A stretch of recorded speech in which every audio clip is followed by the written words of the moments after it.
3, c'est le nombre de piliers qu'il vous suffit de maîtriser pour préserver une bonne hygiène de vie. Que vous soyez étudiant, salarié ou entrepreneur, le même défi auquel on fait généralement face est de préserver notre hygiène de vie, préserver notre santé. Et le danger auquel on s'expose est donc de voir cette santé-là relayée parfois au second plan. Dans cette vidéo, nous allons voir donc ensemble pourquoi et comment préserver une bonne hygiène de vie. Hello tout le monde, bonne année 2019 et j'espère que comme toujours vous allez super bien et que vos fêtes de fin d'année se sont passées de manière magnifique. Donc la dernière fois sur Instagram, on a fait un petit sondage pour savoir de quoi nous allons parler aujourd'hui et vos choix se sont portés en majorité sur l'hygiène de vie. Eh bien, sans plus attendre, c'est ce que nous allons faire. C'est parti. De nos jours, on a tellement de choses à faire du fait de nos activités professionnelles ou personnelles que très souvent notre santé est relayée au second plan. Et ce qu'on oublie pourtant, c'est que notre corps est le principal outil, l'outil le plus important qu'on utilise dans notre vie de tous les jours pour parvenir à nos objectifs. C'est le premier outil qu'on utilise, pourtant le premier qu'on néglige. Prenons un exemple. Imaginons qu'à l'heure à laquelle nous sommes en train de parler, les États-Unis subissent une cyberattaque. Pensez-vous qu'il serait possible pour les agents du FBI ou de la CIA de parer cette cyberattaque-là en utilisant des ordinateurs défectueux, en mauvais état, dont le clavier marche une fois sur deux, dont l'ordinateur s'éteint toutes les 30 secondes. Bref, un ordinateur en mauvais état. Eh bien, je pense que non. Même si je ne doute pas des compétences des agents du FBI ou de la CIA, mais je pense que ce sera très difficile pour eux. Donc, de la même manière que ces outils en mauvais état seront une gêne, voire un fardeau pour ces agents du FBI, de la même manière, un corps en mauvais état, en mauvaise santé, physique ou mentale, est une gêne et est l'un des plus lourds fardeaux que vous puissiez transporter et porter tout au long de votre vie, que ce soit pour vos activités professionnelles ou encore personnelles. Et tout au contraire, tant ces ordinateurs auraient été de bonne qualité, de meilleure qualité, c'est sans doute ce qui est le cas actuellement, tant ça aurait permis à ces agents-là du FBI de pouvoir parer à cette cyberattaque de manière efficace, tant un corps en bonne santé physique et mentale vous permettra d'affronter vos journées de la manière la plus efficace et rentable possible, que ce soit là encore sur le plan professionnel ou personnel. Dès lors, la question que vous vous posez sans doute, c'est par quoi passe une bonne hygiène de vie donc? Eh bien, une bonne hygiène de vie passe par 3 principaux piliers, comme on l'a dit. Premier pilier, une bonne hygiène alimentaire. Saviez-vous que notre corps, à part le cerveau, possède un autre organe qui lui transmet les ordres? Eh bien, je pense que pour la plupart d'entre vous, la réponse est non. Eh bien, sachez que l'estomac est le concurrent du cerveau avec plus de 200 millions de neurones connectés qui transmettent des ordres à notre corps. Mais l'information la plus importante ici qu'il faut prendre en compte, c'est de savoir que l'estomac contribue à hauteur de plus de 95% à la fabrication d'un des neurotransmetteurs essentiels dans la gestion de notre humeur et de nos émotions. En d'autres mots, et en français facile, cela veut dire qu'en fonction de ce que vous mangez, vous aurez soit, si vous mangez quelque chose de bonne qualité, si vous avez une bonne alimentation, la même humeur qu'on a tous lorsqu'on valide d'une matière à laquelle on n'a jamais été en cours, soit si vous avez une mauvaise alimentation, la même humeur que Mohamed Eni après un match de l'OM. Germain, nul, sale nul, espèce de maïs. Allons plus loin. 39,5 millions. C'est le nombre de journées de travail perdues aux États-Unis en 2015 dû au manque de productivité. Et vous savez à quoi était dû ce manque de productivité? À une mauvaise hygiène alimentaire des employés. Plus encore, 17,5 millions. C'est le nombre de personnes tuées chaque année par les maladies cardiovasculaires, qui en font des maladies cardiovasculaires la première cause de mortalité dans le monde. Et vous savez à quoi est principalement dû les maladies cardiovasculaires? À une mauvaise hygiène alimentaire. La mauvaise hygiène alimentaire est la première cause de mortalité évitable dans le monde devant le tabac. En d'autres mots, ça veut dire qu'une personne qui fume environ 1000 cigarettes par an, qui est le nombre de cigarettes moyens fumés par un Français adulte, elle a moins de chances de mourir que vous si vous avez une mauvaise hygiène alimentaire. Donc vous l'aurez bien compris, une bonne hygiène alimentaire vous permettra d'avoir une productivité optimale, d'avoir une humeur positive et de voir votre espérance de vie rallongée ou du moins de ne pas la diminuer. Bien manger ne signifie pas forcément devoir réduire les portions que vous consommez ou devoir faire un régime drastique, non. Bien manger, c'est 2 choses. Avoir une alimentation adaptée, car vous imaginez bien qu'un boxeur ne va pas manger de la même manière qu'un comptable, et avoir une alimentation variée. Le but étant d'éviter toutes sortes de carences. avoir une alimentation complète en lipides, glucides, protéines, etc. Une alimentation variée. Pour vous assurer de respecter ces 2 règles, vous pouvez par exemple planifier à l'avance ce que vous allez manger durant la semaine qui va suivre. Donc le week-end, vous faites une petite liste de ce que vous allez manger dans la semaine qui suivra. Et aussi, essayez de manger, et on ne le dira jamais assez, suffisamment de fruits et légumes et buvez beaucoup. Buvez assez, buvez suffisamment. Je parle d'eau bien sûr, je sais que durant ces fêtes, vous n'avez pas fait que de boire d'eau, mais buvez énormément et suffisamment d'eau, de préférence de l'eau tiède. On a longtemps cherché la fontaine de jouvence, mais je pense que les Asiatiques l'ont trouvé depuis fort longtemps, ce n'est que de l'eau tiède. Et au contraire, et on ne le dira jamais aussi assez, évitez de consommer tout ce qui sera fast-food et boissons gazeuses. Ce sont des bombes chimiques pour notre organisme. Pour ceux qui sont étudiants et qui diront « Ok, nous on n'a pas assez de thunes pour avoir une alimentation équilibrée ou variée ou que sais-je », je leur dirais une seule chose. Il est 10 fois plus économique de manger chez vous ce que vous vous êtes fait à manger que de manger dans des fast-foods, que de manger dehors. Si vous ne savez pas cuisiner, tout s'apprend. Sur YouTube, vous pouvez voir comment bricoler X ou Y, il suffit juste d'avoir la volonté. Prenons un exemple. Si vous mangez et vous faisiez vos courses, on va dire, de la semaine à hauteur de 50 €. Et ça, c'est si vous mangez comme un éléphant comme moi. Mais admettons, ça vous fait un total à la fin du mois de 200 €. Maintenant, admettons tout au contraire que vous ne mangez que dehors, genre en fast-food, et que vous ne mangez que 2 fois par jour, c'est-à-dire le midi et le soir, vous ne prenez pas de petit déjeuner le matin. À hauteur de 7 € le menu kebab qui est le prix moyen en France. Ça vous fait un total à la fin du mois de 364 €. On va dire 350 €. Quand on compare les deux, ça vous fait une dépense supplémentaire de 150 € que vous aurez pu épargner en cuisinant chez vous. À la fin de l'année, ça vous revient à pratiquement 2000 €.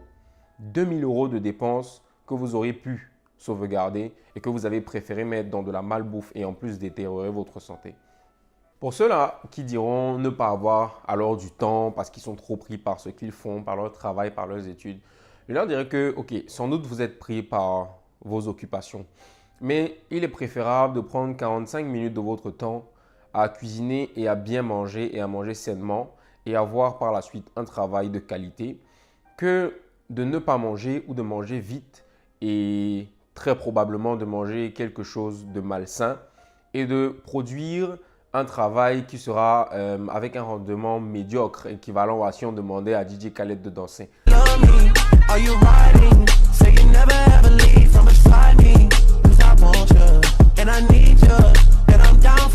Vous produirez le même rendement. Donc, c'est à vous de voir. Et de sur quoi vous risquez à la fin de vous retrouver à l'hôpital et là de perdre là bien plus que 45 minutes que vous auriez voulu épargner. Donc, tâchez de prendre votre temps pour manger suffisamment et sainement. Le deuxième pilier pour maintenir une bonne hygiène de vie est, et vous vous en doutez sans doute, la pratique d'une activité physique régulière. Hormis mal se nourrir, la plupart de ceux qui le font ne pratiquent pas d'activité physique régulière. Et si vous êtes dans ce cas, vous allez remarquer que généralement, vous vous sentez fatigué, vous ne trouvez pas facilement le sommeil le soir, vous avez presque toujours tout le temps la paresse. Et en plus, ce n'est pas gagné avec toutes ces applications qui nous facilitent la vie. Et sans toutefois vouloir vous affoler, le manque de pratique d'activité physique régulière est le 4e facteur de risque de mortalité dans le monde. Et comme si ça ne suffisait pas, ce manque d'activité physique régulière chamboule votre rythme circadien. En fait, le rythme circadien, c'est toutes les étapes que vous traversez pendant 24 heures, du lever le matin jusqu'au coucher le soir. En fait, c'est le rythme qui vous permet de savoir si vous avez suffisamment dormi, si vous êtes assez reposé, si vous avez faim, si vous êtes rassasié, si vous avez envie de travailler ou pas. En bref, c'est un rythme très important que vous verrez chambouler si jamais vous ne pratiquez pas d'activité physique régulière. Je vous laisse en imaginer les conséquences. Et au contraire, si vous pratiquez une activité physique régulière, vous allez remarquer que vous avez toujours ce sentiment-là d'être Superman, en fait, de pouvoir tout accomplir. Vous débordez d'énergie, vous n'avez pas de difficulté à trouver le sommeil le soir. De plus, votre risque de contracter les maladies cardiovasculaires se voit réduit de plus de 15%. Encore, comme si cela ne suffisait pas comme vertu, vous ne risquez pas de contracter tout ce qui sera anxiété, stress, bref, que du bonheur. Cependant, pour ceux qui sont de l'autre côté de la balance, il y a une bonne nouvelle pour vous, c'est qu'il n'est jamais trop tard. Donc, si vous voulez changer les choses eh bien, il vous suffira juste de vous bouger et d'inclure dans vos habitudes une pratique régulière d'une activité physique. Alors, pratiquer une activité physique régulière, ce n'est pas forcément de faire un sport en particulier, pas besoin d'octogone, comme le dirait Booba. Mais une activité physique régulière, ça peut être faire du vélo, ça peut être inscrit à une salle de sport ou fréquenter une salle de sport environ 2 à 3 fois par semaine. Ça peut être faire de la natation. Bref, ça peut être plein de choses du moment que dans une semaine, vous prêtez 2 heures en moyenne à une activité physique. Après, si le sport n'est pas forcément quelque chose que vous aimez ou alors si vous n'avez pas forcément du temps, comme ça peut parfois être mon cas, il y a des gestes simples que vous pouvez adopter pour garder votre corps en permanence en mouvement. Par exemple, vous pouvez privilégier les escaliers aux ascenseurs ou encore les week-ends quand vous faites vos courses alimentaires, si elles ne sont pas très loin de chez vous, vous pouvez les faire à pied ou les faire à vélo au détriment de peut-être prendre la voiture ou prendre le scooter. Bref, utilisez votre tête pour trouver des moyens de vous dépenser, de vous bouger sans pour autant aller à la salle de sport ou pratiquer un sport en particulier si vous n'avez pas le temps. Maintenant que votre corps est bien nourri et pratique assez d'activité physique, tout ce qui ne reste plus qu'à faire, c'est de trouver un équilibre d'ordre psychologique à tout ça. Eh bien, ce sera le troisième et dernier pilier qui sera de garder une bonne hygiène mentale. La raison pour laquelle on ne considère pas du tout, voire très peu, l'aspect psychologique, l'aspect mental, c'est parce qu'à chaque fois qu'on en parle, on a tout de suite une vision hyperbolique de la chose. On voit directement des grands mots qui vont directement nous conduire vers une asile psychiatrique. Pourtant, on peut très bien souffrir de maux plus communs comme le stress, l'anxiété, la dépression. Et pour parler de la dépression, par exemple, elle touche plus de 300 millions de personnes dans le monde. Pourtant, il suffit d'être conscient de ça et adopter certains gestes simples afin de préserver une bonne santé mentale et éviter tous ces maux-là. Voici 2 exemples de gestes que vous pouvez adopter pour éviter ces maux-là et préserver une bonne santé mentale. Peu importe ce que vous faites, très souvent, l'erreur commune qu'on commet est d'oublier de prendre du temps pour soi. Et les répercussions sont très drastiques et se font ressentir tout de suite. L'augmentation du stress, l'augmentation de l'anxiété, voire la dépression, comme on a dit plus haut, sont des maux auxquels vous êtes sujet lorsque vous vous laissez tomber dans cette erreur. Et c'est une erreur très fréquente qu'on commet, surtout par passion, par dévotion pour ce qu'on fait. Eh bien, essayez de prendre du temps pour vous. Peu importe ce que vous mettez dans ce temps-là, que ce soit de la relaxation, du repos que je recommande d'ailleurs, ou que ce soit du sport. Essayez juste de prendre un temps pour vous dans lequel vous excluez le monde du travail, le monde des études. Je sais que parfois, lorsqu'on a quelque chose qu'on aime vraiment, on se dit, bon, je veux d'abord atteindre tel objectif avant de pouvoir faire quoi que ce soit. Eh bien, moi, c'est de cette manière que je fonctionne. Je fonctionne avec un procédé d'objectif, récompense et récompense qui consiste à prendre du temps pour moi. Le mois dernier, par exemple, je me suis fixé un objectif et je me suis dit, après cet objectif-là, je vais en week-end à Amsterdam pour essayer de profiter et prendre du temps pour moi-même. Donc, c'est ce que j'ai fait. Donc, je vous conseille, je vous recommande par exemple de faire ça. Dites-vous, OK, j'ai tel nombre d'objectifs et à chaque objectif atteint, eh bien, je prendrai du temps pour moi, j'irai en déplacement ou j'irai me reposer ou peu importe, mais faites quelque chose du moment que ce ne soit pas lié avec le travail. Le deuxième geste que vous pouvez adopter, c'est de préserver votre vie sociale. Eh bien là encore, c'est une erreur très commune parce que combien de fois, si on n'a pas du temps pour nous-mêmes, combien de fois aurions-nous du temps pour passer notre temps avec d'autres personnes? Donc, c'est généralement une erreur qu'on commet presque tous. Je connais quelques personnes qui se sont lancées dans l'entrepreneuriat et qui ont commis cette erreur-là d'être enfermées, qui prenaient certes du temps pour elles-mêmes, mais qui n'avaient plus vraiment de vie sociale. Et les répercussions sur le travail et sur votre personnalité et sur votre vie même se font ressentir. Même si ce ne sont pas dans les mois qui suivent, ce sera dans les années qui suivront. Bien sûr, personne n'est forcé d'être hyper social plus qu'il ne l'est déjà. Donc, ce n'est pas un appel à aller vous mettre dans la rue et à harceler les gens, non. Mais essayez de passer du bon temps avec vos amis proches, avec votre famille, bref, avec des personnes mais bien avec lesquels vous vous sentirez à l'aise de discuter de tout et de n'importe quoi, du moment qu'il ne s'agit pas de parler de boulot ou bien des études. Donc, peu importe le projet que vous avez, peu importe que ce soit lié aux études ou que ce soit lié à une activité professionnelle, ne pensez pas que si vous voulez réussir dans cette activité-là, il vous suffit uniquement d'investir dans cette activité-là.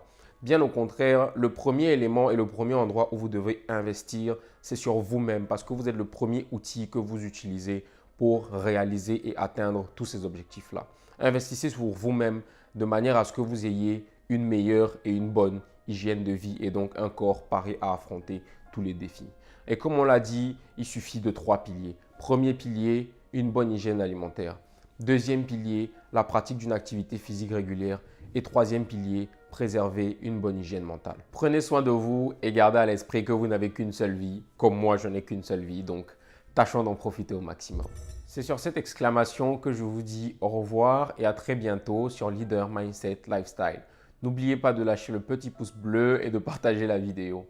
Salut!